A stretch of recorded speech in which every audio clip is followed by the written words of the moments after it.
These young players could be set to explode in fantasy football this year, whether it be because of their talent, the situation, their team investment, or all of the above. One thing or another could lead to these players having significant impacts on your fantasy teams and potentially winning you leagues, because most of these guys are pretty cheap right now. So maybe you should consider going and trading for some of these young guys. But let's start with Jaylen Wright. And obviously, Jaylen Wright, this is going to be a combination of things. Situationally, you have Devon Achane going out with a concussion. Devon Achane has struggled with injuries so far in his career. The second running back behind Devon Achane is obviously Raheem Mostert. You had Mostert come in. Mostert was very productive. Mostert is also over 30 years old and has struggled with injury and consistency in his career. You had the Dolphins use a pretty good draft pick on Jaylen Wright in this last year's draft. They obviously believe in him, and he fits the mold of what the Dolphins look for in their offensive players, especially their skill players, being somebody who's fast, being somebody who's versatile. And Jaylen Wright, you've seen in the last couple games, has started to get some opportunity. After playing in games 2 and 3, 24 and 21% of snaps and not really doing anything, getting 5 and 2 carries. In game 4, where Raheem Mostert was out and he's playing the Tennessee Titans, a really tough matchup, by the way, a tough run defense, he did have 9 carries, and he had 32 yards on that, averaged 3.5 yards per carry, and did have a target but no receptions. And so you saw, again, a small sample size of what he could do, but it was against a really tough defense, so he didn't really do much. It's also the first time he really gotten consistent work in an NFL game. But let's talk about this past week against New England. And New England, again, you're talking about two of the tougher run defenses in the NFL, right? New England has a tough run defense. New England obviously has a better secondary than they do run defense. But playing New England, he played 32% of snaps this time. And this was, again, after Achane went out and Mostert was back. And so he's still playing second fiddle to somebody. But this is an offense where you see that the running back room here is basically like musical chairs, because one guy is either getting hurt or he's underperforming or something like that. And the fact of the matter is, this is one of the worst offenses in the NFL without Tua. But here's why I think that Jaylen Wright could have some crazy upside this year for fantasy. Like Tyreek, like Jalen Waddle, like Achane, what we've been telling you is that when Tua does come back, all of these guys could end up winning you your fantasy championships, because everybody is so dang low on them at the moment, and their price reflects that. Jaylen Wright, his price is extremely cheap, if not free, if not waivers. And what you saw last game is he had 13 attempts for 86 yards, 6.5 yards per carry. He didn't have any touchdowns. He didn't have any targets. And so obviously that's going to have to change for Jaylen Wright to be somebody that you're considering flexing every week. But is it really outside of the realm of possibilities that Jaylen Wright, who is in an offense where you have one of the best offensive play callers in Mike McDaniels, and also schematically one of the best NFL head coaches in terms of offense, you have one of the most explosive offenses with a good quarterback surrounded by a lot of other fast players in a backfield where there's constant opportunity? Is it really that outlandish to think that Jaylen Wright could end up having an impact for your fantasy team by the end of the year? In my opinion, it's not outlandish. So I think Jaylen Wright is somebody that if you can get either dirt cheap or off waivers, I think you do it. I think, again, he's somebody you stash on your fantasy rosters after this week and moving forward for the rest of the season.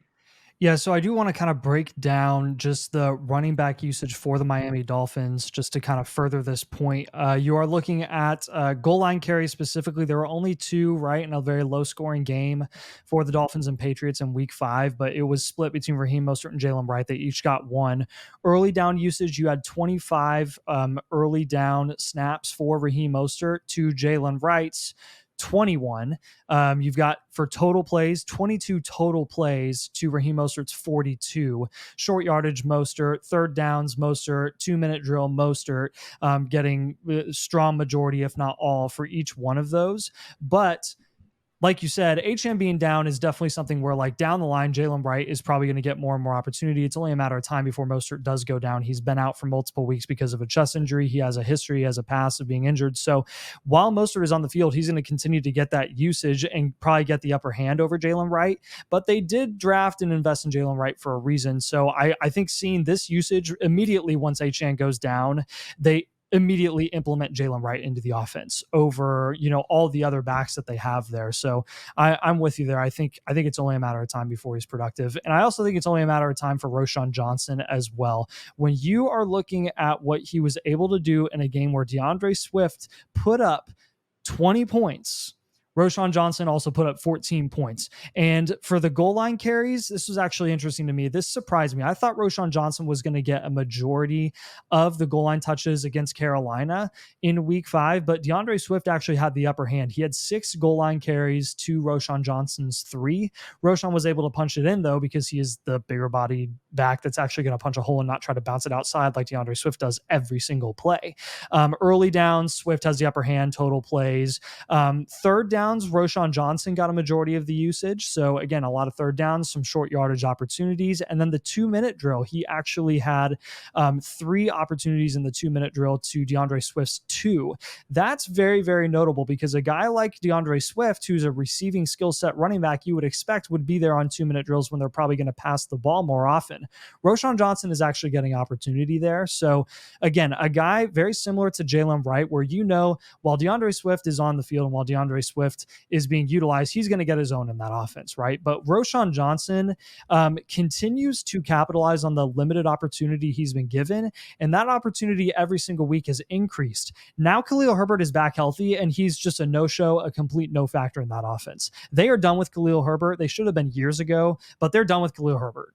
Like Roschon Johnson is the second man to DeAndre Swift, like he's the bread to DeAndre Swift's butter, or the other way around, right? So to me, I'm very, very excited to see what Roschon Johnson can do in a flourishing, flowering, budding offense in the Chicago Bears, where Caleb Williams is getting better every single week. You saw that this week with DJ Moore finally capitalizing and being productive as well. I think every single asset in that offense is going to continue to get better. We may have freaked out a little too early about DeAndre Swift even, but with Roschon Johnson, he's now being a viable flex option, I think, every single week, especially with friendly matchups if you're going to have ones like against the Carolina Panthers. So if you remember a couple years ago, whether it was dynasty circles or occasionally in redraft circles, there was actually a fair amount of hype at times around Jaylen Tolbert. A lot of us thought between, having not a bad profile coming out of college and going to a place where there was plenty of opportunity. Since Amari Cooper has been there, the Cowboys really haven't had a dominant wide receiver 2 there. Brandon Cooks could be that guy. But obviously the big news recently is that Brandon Cooks is going to be out for a significant amount of time. And it pretty much opens up the opportunity for both Jake Ferguson and Jaylen Tolbert. And Jaylen Tolbert, in his first 2 years, after there was a fair amount of hype around him, he didn't really do anything. I'm telling you, he didn't really do anything at all. I think we're witnessing the breakout now. And I still think he's cheap enough to get. In the last 5 games here, you got 21 points last night against Pittsburgh, obviously having the game-winning touchdown there. 5 points, 13 points, 14 points, and 2 points. But he's had 9 targets, 10 targets, 5 targets, 3 targets, and 2 targets. So a little bit up and down, hit or miss. But I think the main thing that you have to admit here is that there are weeks where you would have absolutely flexed Jaylen Tolbert. And I think there are a lot of people flexing Jaylen Tolbert right now. And I will continue to say that offense projects pretty well rest of the season. Any offense with CeeDee Lamb and Dak Prescott, it does. But there is no clear wide receiver 2 there. And I think Tolbert could end up finding his own in that role. And I think you're starting to see that kind of emerge. I think you're kind of starting to see Jaylen Tolbert establish himself as that wide receiver 2 they've been looking for in the 3rd year of his rookie deal. And rest this season, especially in the playoffs. You got Cincinnati, you've got Carolina, you've got Tampa Bay in the playoffs. All 3 of those teams have not been very good against wide receivers in fantasy football this year. So Jaylen Tolbert is a guy that maybe you don't start him right now, but if he does project to get better for the rest of the season, by the time it's time to win games and win leagues in the playoffs, Jaylen Tolbert could be an extremely valuable asset for your fantasy football team. And so he's dirt cheap, and I think the situation is good, that it will continue to be good. I think he will continue to get better as he continues to get meaningful snaps in NFL games. Obviously, a game-winning touchdown in a true road game against the Pittsburgh Steelers is a good way to boost the confidence of a young receiver like Jaylen Tolbert. He is 25, but he is still young because, again, he doesn't have a ton of experience in the NFL. I think now that he's getting the reps, I think now that they're trusting him, I think now that he's getting confidence, I think he's going to work towards being a breakout player this year. Obviously, he wasn't somebody that was drafted. He's going to be somebody that is still on waivers in some leagues. And in other leagues, maybe just picked up off of waivers, is going to be dirt cheap. So I think he's somebody that, especially if you're struggling with wide receiver depth, I think he's a really good depth option. He is a good player. I think he's a good receiver. He's a good player on a good offense. And again, the more pieces you buy of these good offenses in fantasy football, the better your team is going to be. Fantasy football is pretty easy. Buy players that play in good offenses. Jaylen Tolbert fits that bill. He's starting to break out. I think he's a pretty good receiver as a talent. And so I'm totally comfortable going out right now and sending some small trade offers for Jaylen Tolbert just to get him as a depth piece, as a depth option on our fantasy football teams. I mean, you mentioned him not being a flexible option quite yet. I mean, you saw the first step against Pittsburgh. He dropped 18 points. in half PPR formats. He had 10 targets. He out-targeted CeeDee Lamb. CeeDee Lamb had 7 targets to Tolbert's 10, and against a Pittsburgh defense that's super stout, and they weren't really pushing the ball downfield consistently all day. It was tough to score in that game, but I mean, that's exactly what you wanted to see in the first couple of games without Brandon Cooks. Tolbert is right away getting that opportunity. Really, really encouraging to see that. And I think, like you said, rest of the season, his outlook is actually pretty solid, way better than I thought it would be. Just got to see some more consistent production without the touchdowns. And then Tyron Tracy is another very intriguing guy who we've touched on in a couple videos here between waivers, between our playbook video and whatnot. Tyron Tracy straight up looks like pretty dang good. He actually ran 45 snaps in that game against Seattle. He ran 17 routes. He only had 2 targets, but they're utilizing him in the receiving game a little bit.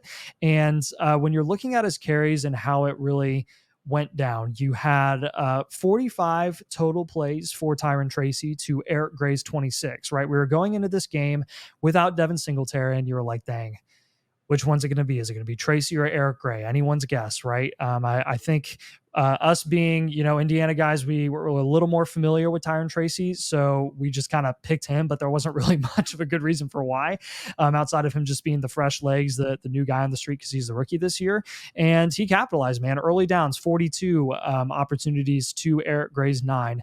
The one thing that you did see was Eric Gray get 4 of the goal line opportunities to Tyron Tracy only getting 1, and short yardage was split. Eric Gray also got all of the third down usage, 11 carries on third downs, or 11 snaps on third down. Eric Gray was on the field. So you saw a lot of early down usage for Tyron Tracy.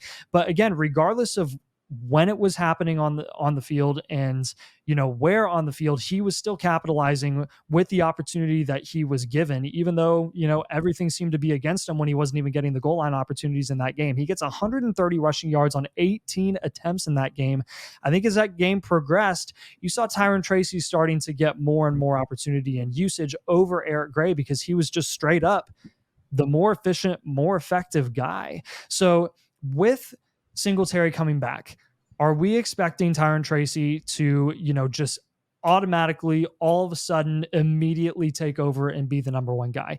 No, for a couple of reasons, because one of them being like the Giants are actually monetarily invested in Devin Singletary. They paid him a significant, surprising amount of money over multiple years to be in New York, to be, for a couple years, I think. But look, with Tyron Tracy, I think that you're going to see him start to slowly eat into Singletary's workload, and it potentially be a 50-50 split down the line, and maybe he can even pull off or pull away and get the majority of the opportunity there.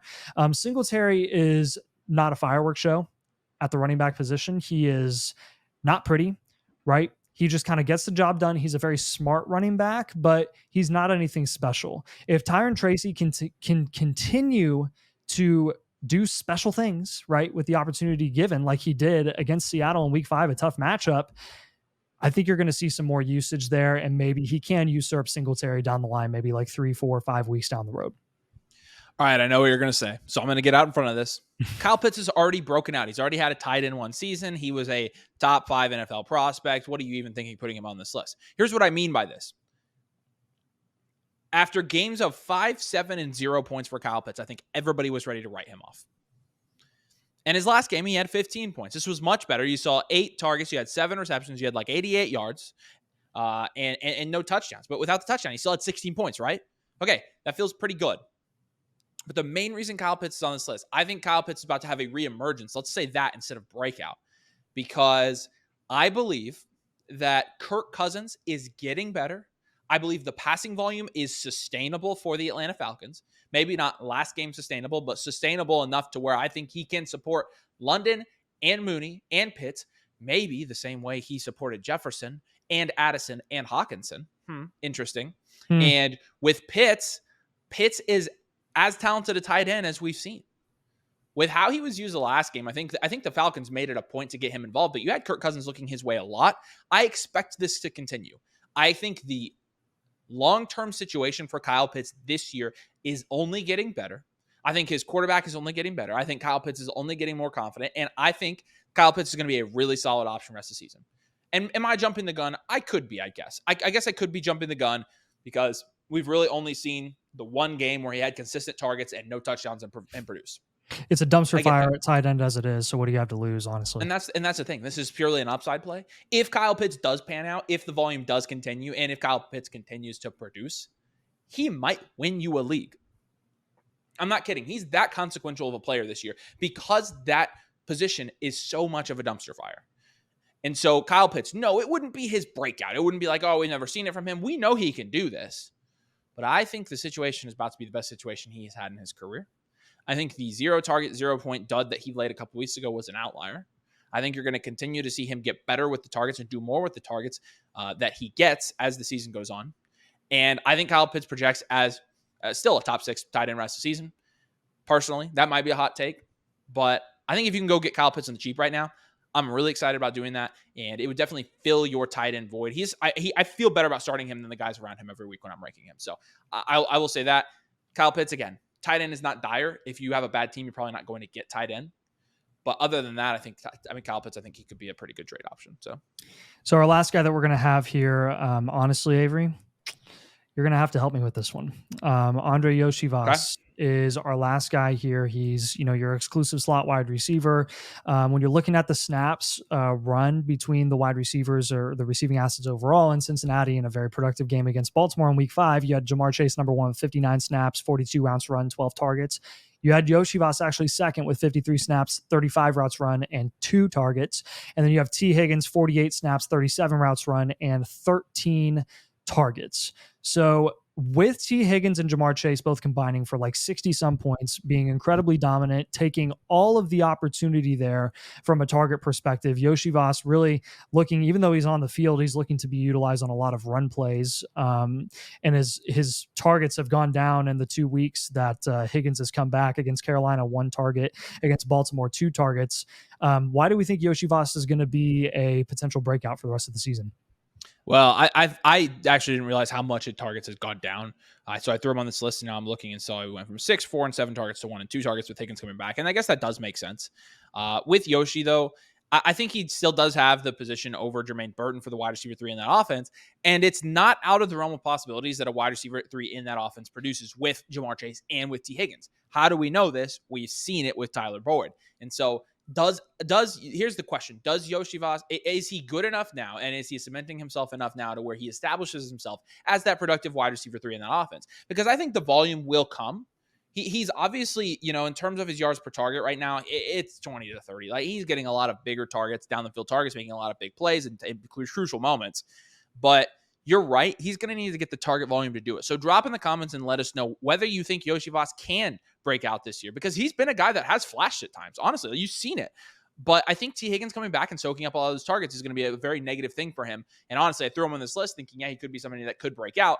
Maybe now I would lean that he doesn't, but I'm curious what you think about Yoshivas. So let me know in the comments. But like I said, I threw him on here as a candidate, and honestly, I'm not sold on him after looking at his production with the Higgins on the field. So there you go. I'm not going to argue hard on that one. But again, these are guys. Do I expect to have a 75% hit rate on these guys and they're all going to break out? No. If this were obvious, like what do you want us to do? Do you want us to you know what? You know what? I think Bijan's going to break out this year. Like you want that? Because again, these are guys that are dart throws. Most of these guys are waiver wire level players. Most of these guys are dirt cheap. Most of them are free. They're shots in the dark. Yep. So we're trying to predict breakouts. Predicting breakouts is really tough, especially when you're picking guys like this. But we're not afraid to put our names on some of these guys that aren't really startable right now in fantasy and say these guys could end up being startable by the end of the year. So that's what we aim to do in this video. Hope you enjoyed it. Drop a like. Make sure you're subscribed if you play fantasy football and if you enjoyed the content. Appreciate you guys so much. We'll see you later.